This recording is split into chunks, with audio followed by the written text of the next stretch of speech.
Trina, Pitbull. Go. Good morning, Lawrence North. I'm David. And I'm Alex, and this is your Green Day News. Seniors, remember to pick up your caps and gowns in the field house today. You must have your ID. Also, if you have not settled your school fees, please see Mrs. Beebe today. Today is March of Dimes Day. We have a segment about the people who have been affected by the premature births of babies. Hi, I'm Mrs. Hefty, and I support the March of Dimes because my second son, Jack, was born 10 weeks premature due to several birth defects, and he spent several months in the hospital undergoing lots of surgeries and just growing to get bigger. His stomach and was not connected to his esophagus when he was born, so that was his first major birth defect we found out about.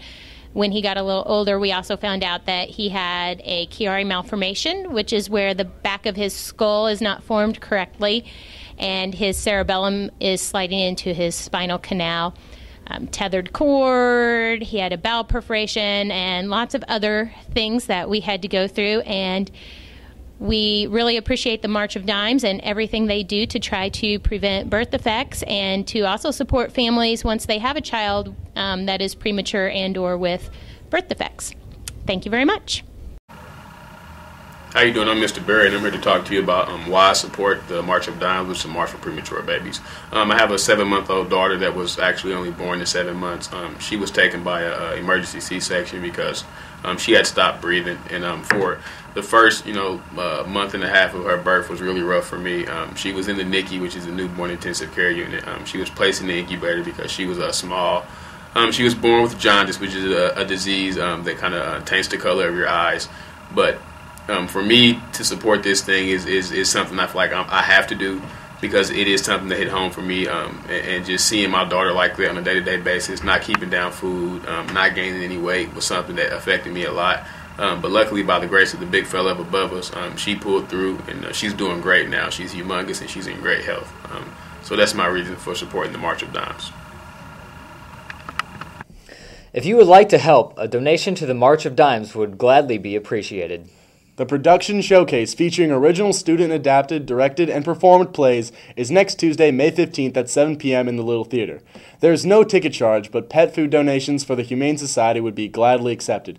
Be sure to come out and see these intense and often funny scripts performed on stage.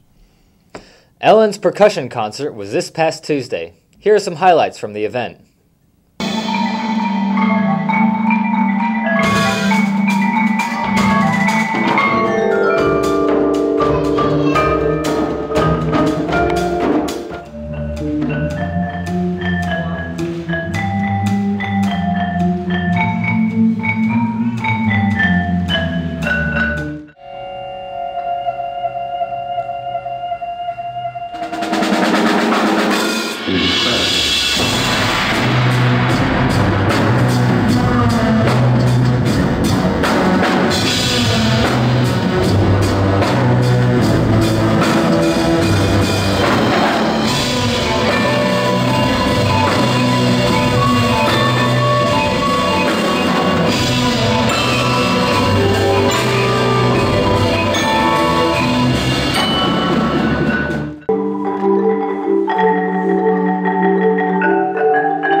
That was awesome.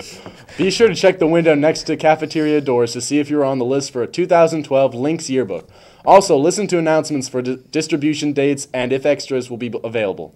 Pageant Associates is now selecting contestants to compete in the next Miss Indiana Teen USA pageant. The pageant will offer over $350,000 in college scholarships. If interested in being considered as a contestant, see Miss Crawshaw. Well, that's all the news we have for you today, cats. Have a good one.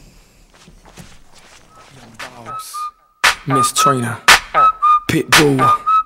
Let's show 'em how we get down. I bought it like a rock star.